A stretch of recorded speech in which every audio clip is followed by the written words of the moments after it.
Welcome to MMA Fancast. My name is Luke Pace, and welcome back to everyone who is already a subscriber to the YouTube channel. If you're not already a subscriber to the MMA Fancast YouTube channel, please subscribe so you can see more great interviews, including the one coming at you right now, a local Pittsburgh area-based amateur MMA fighter who has an advanced amateur fight coming up for 247 Fighting Championships Brawl in the Burgh 26, going down in under 2 weeks, about a week and a half from now, February 1st, at the brand new, all new Sunny Days Arena at the venue, which is going to be the brick and mortar home for 247. It's an incredible venue. People need to get online, 247fighting.com or the Facebook page, 247 Fighting Championships. Check that out. But tonight, it's my honor to have Jordan Oliver on the show. Jordan, welcome to the show. Thanks for having me. It is always great anytime I can have a fighter on the show, and 247 is going to put on an incredible card. Before we get to your advanced amateur matchup, talk a little bit about what does it mean to you history-wise, because there's only so many fighters that are going to fight on the first ever card at that venue, and there is a almost guaranteed chance that that venue becomes sort of a hotbed for MMA. They're going to do MMA there. We're going to do submission-only grappling. They're going to do Muay Thai, kickboxing, and even some pro wrestling. It's going to really become the venue in Pittsburgh for combat sports. What are your thoughts about being on such an historic card? It's pretty dope. I'm hoping that, this isn't my only time fighting there. I'm hoping this is, the first of many. So we'll see how this fight goes. Hopefully, I get a finish. Yes, well, you're coming in off a win, so it's always nice to have some momentum. Talk about, you're 3-3, which for an amateur, that's a lot of experience. That's great. Record-wise, it means that you have a lot of skills. It also means that you've found a few things that you need to work on, which there's no shame in that. That's why the amateur leagues are there. I would say for a lot of people, if someone goes 4-0 and amateur and goes pro, that's awesome. Round of applause for them. But sometimes people that do that, they haven't quite figured out what they need to work on. For you, what are the type of things you've been working on? I know you train out of Moore MMA, which is one of the local Pittsburgh MMA gyms. So how has all that development been going for you? So I wrestled for like 8-9 years. So really, I've been working like my striking the last, since I started pretty much. Just striking has been my focus, just figuring out how to punch people, because like grappling, I got that down, but I don't know, the striking part, I'm awkward when I'm standing. So it's not the easiest thing, so I've been working pretty hard to get that down. Well, that's very good of you to know that you have that area to improve upon. Let's talk about striking. It doesn't really change on the feet as far as the advanced amateur. Some people don't know there's actually 3 levels of MMA in the Commonwealth of Pennsylvania. Novice or beginning amateur, advanced amateur, and then pro. And pro is basically what you see at like the UFC level, those type of things as far as rule set goes. But for advanced amateurs, the striking on the feet doesn't change much. You still have a little bit more protection, no knees or elbows, those type of things. But on the ground, which you just mentioned, loving grappling, how much are you excited to have striking, ground strikes to the face? No elbows, but closed fists, so ground and pounds allowed. And how much are you looking forward to that? And then have you done a fight before where you were allowed ground and pound? And if so, how did that factor in? So I've had a couple fights where ground and pound was allowed. I finished 2 opponents with ground and pound, so that was a good thing. I hope to improve on that a little bit more, just to perfect it. I want that to be kind of like my go-to. Kind of like some of those Dagestani guys. But I also want to, I want to be able to submit guys too, like with some grappling. I have 1 submission finish and then 2 ground and pound finishes. So I want to try and get some more submission finishes. But if it comes, it comes. If it doesn't, don't force it. Go for whatever's there. Well, what's cool. One is you've already found that ground and pound works for you, and that's one of the things that's great about the rule set opening up, which is a good thing. And so that's pretty cool there. The other thing, and this is just kind of a fun factor, and I'm sure you know this, but that means you have some losses, but on your wins, that means you have 100% finish rate. You have a submission win and 2 ground and pounds. Obviously, I'm sure you would take a decision win, but what about you do you think has made it so that if you're going to win so far, you've been winning by some type of stoppage? Is that just kind of like your style? I think whenever, I guess with the guys that I've been able to beat, I've just been able to find like, all right, this is where I'm better than you at. I can manage to beat you here. And the guys that beat me, I guess they was the other way around. Like they were able to find ways to loopholes in my game, so they were able to exploit that. So that's what I've been. That's where I found success. Is just whenever I find something, like if I like with my last fight, I knew my last opponent, Craig Perry. I knew he was a good striker, so I decided, every chance I get to take him down, just take him down immediately and see where it goes, and ended up getting the finish with ground and pound. So that's how that went. Against Craig Berry, like you, a very well-rounded, very durable and experienced amateur. He got a rough start record-wise and really battled back and has a lot of talent, Mm-hmm. same like you. And I think a lot of times, for people that may not know, an amateur that's still fighting, that's right around 500, a little bit above, a little bit below, in many ways, they're more dangerous, I think, because you've learned a lot. Like you mentioned, the people that have beaten you, and yeah, that was certainly an entertaining fight. You're coming in off that stoppage win against Craig Berry. He still has a bright future. I can't wait to see him again. He's got a lot of talent, just like you. So I definitely think that is cool. Let's talk a little bit about your opponent. What do you know about him, record-wise, and kind of any experience-wise? Obviously, we just mentioned Craig Berry, our former opponent. We wish him Mm-hmm. the best. And he's been a big part of 247. I think all his fights have been in 247. But what are your thoughts on this matchup on the first? This matchup is probably going to look a little different than my last one because this guy, he wrestled in high school. So he's going to have a lot more grappling experience than Craig did. So I don't think I'll be able to dominate him on the ground, but I might be able to win some exchanges. Maybe I'll try and keep it on the feet a little more because he's not known as a striker. So we might be a little even there. Well, you point out something, Jordan, that's very interesting. Even at the highest level of MMA and all the levels below that, a lot of times great grapplers, and sure, there have been some matchups where incredible grapplers end up having like a grappling fest, like a wrestling match or jiu-jitsu. But more often than not, two good grapplers end up standing. Exactly what you said.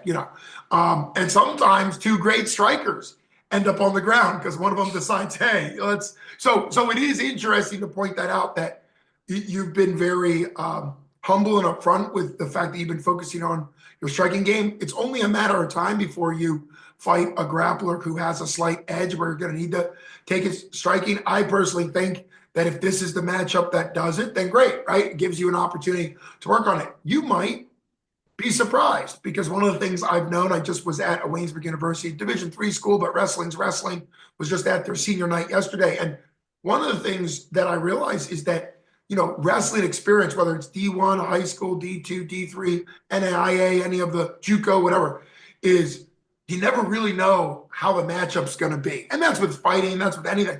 So you might have somebody that, like you said, you wrestled 9 years, he wrestled a bunch of years. He might have an advantage, or you might have an advantage. You don't really know until you tie up with somebody. So that's the exciting part. I'd say that's probably the same thing with striking as well. But that's something that people sometimes don't give credit for in wrestling. There's matchup things that happen. Spencer Lee was defeated in route, a famous Iowa wrestler that almost got 4 Mm-hmm. national wins in 4 years.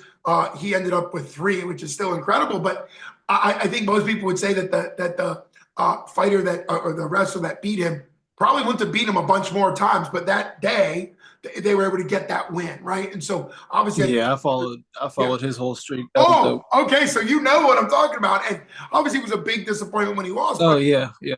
I think it also was an example, and he did a couple good interviews where he talked about how like that's you're at a high level. Everybody has abilities, and of course, I know he had a bunch of knee injuries and some other stuff. Plus, the year that would have been his 4th year, I think, was the COVID year, and so technically, he probably would have already gotten it. But regardless, it just reminds me of the fact that you never know what's going to happen on the ground. Now, when we're talking about the ground, what is a submission that you've learned in jiu-jitsu that I guess it's a two-part question. what's a submission that you just think is sort of your bread and butter? Basically, you're very comfortable with it. And what is a submission that you think would be like a dream to hit in a fight, even though you might never? Like a Von Prue would be an incredible choke to hit in a fight. But what's like a bread and butter submission for you, and what would be like a dream submission? I'd say like my bread and butter would just be like a rear naked choke. Sure, nothing wrong And with that. then I'm trying to think what it's called. It's like our coach taught it to us one day.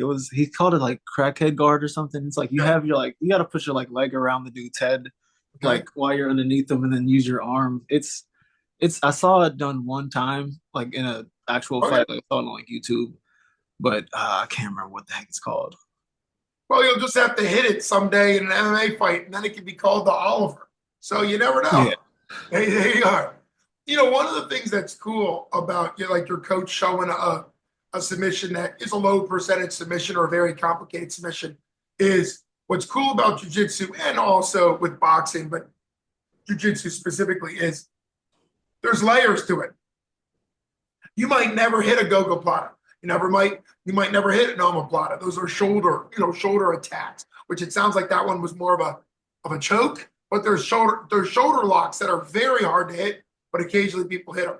Then there's using some of the stuff that you described as like a rubber guard, where you're using your leg, but more defensively than offensively. There's all types of different skills and techniques. I think that's one of the things that makes it very exciting. So, that's what got me like hooked on it, I guess, because yeah, wrestling is simple, I guess. Like you go for a takedown, you go for a pin, and if you can't get a pin, you just let them up, go for another takedown. But jujitsu is like it's like chess to checkers with wrestling. I feel like there's so many layers, so like it just goes deeper and deeper and deeper. And like today, we were working on some stuff, and I'm just like, all right, well this is brand new to me, but it's a position I get in all the time. But I just never know I could choke someone from this. It's like it's stuff like that. Like a lot of wrestling position I'll get into, it'll be a choke from there that I just had no idea that was a choke from there. But my coach will be like, hey, if you do this, pull his head, move your hip, there you go.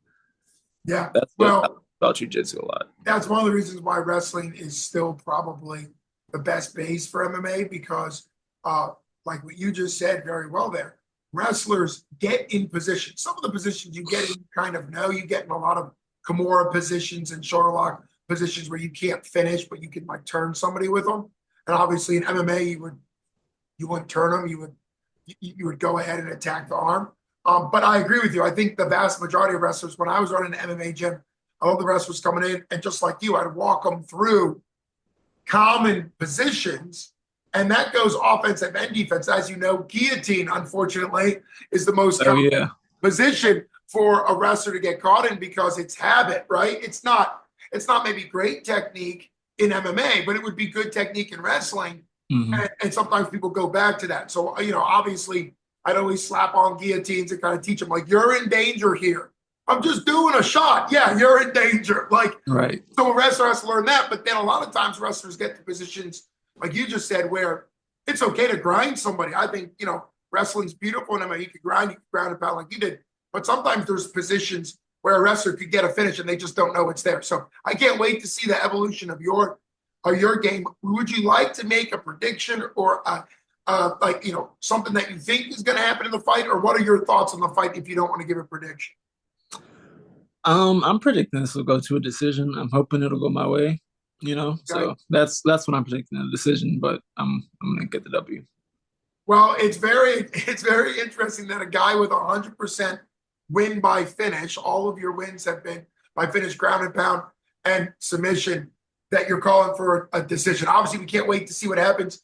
I actually think decision wins can be even more dominant sometimes than a quick submission. Quick submissions are awesome. I think we all like it. Ground and pound, it's always great.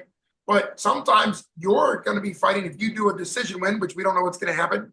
But if you do, that's a 9-minute fight. Now, that's not at the level of the 15-minute pro, but it's getting there. 9 minutes to go. There are pro fights that go shorter than 9 minutes due to Right. stoppages. So I can't wait to see it. There will be a decision, I'm sure, at some point that come your way. And I often, when I coach people, often said, like, the advantage of a decision is you have to fight the whole way through. Like you could be up to the last 30 seconds. Just ask Chael Sonnen in his loss towards Anderson Spider Silva, and it's no shot on him. It was a great fight for almost the last minute, right? And then give Anderson credit for pulling off basically a hybrid submission. That's one of my favorite submissions, the triangle armbar, where it's both an armbar and a triangle. And it appeared that he almost more tapped from the armbar than the triangle. But anyhow, and then he claimed he didn't tap and he started lying because that's Chael Sonnen. But that is why I think decisions can be very tricky.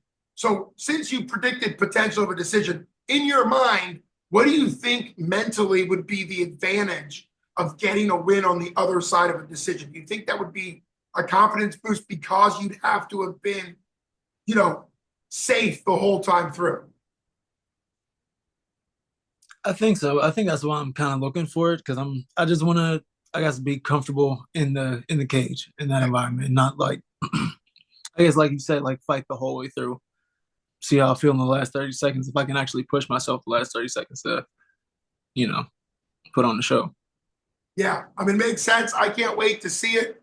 Brawl in the BITB26, a quick public service announcement. People watching this, if you're coming in person, which I think a lot of your people will be, buy tickets from Jordan or from Moore MMA or from 247fighting.com. Make sure you click Jordan Oliver as your fighter to sponsor to give credit to. But if you are going to do pay-per-view, and pay-per-view for 247 is great, very high level, very good product, do not use any online Facebook link. They're all scams. It's not that 247 wants those scams and they pop up faster than they can take them away. So the only two safe ways to get pay-per-view, or tickets for that matter, but I already ran down the physical tickets. But the only way to get two safe pay-per-view routes is either to go to 247fighting.com and you can get a pay-per-view subscription through there, or my favorite is to encourage everybody to download the 247 Live app on any smart device, any app store, which is really cool that 247 Fighting Championships has their own app.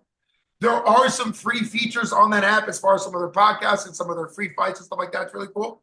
You can also buy a single pay-per-view to watch Jordan and give Jordan credit. You can also buy a year worth, just like any subscription, and then get the whole catalog of all the fights. So those are the two ways to safely get pay-per-view if you do have people that can't physically make it, but hopefully you're selling a lot of tickets in person. It's been fantastic having you on the show.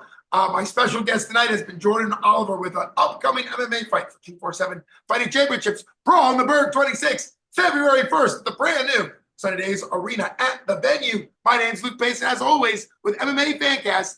Thanks so much for listening.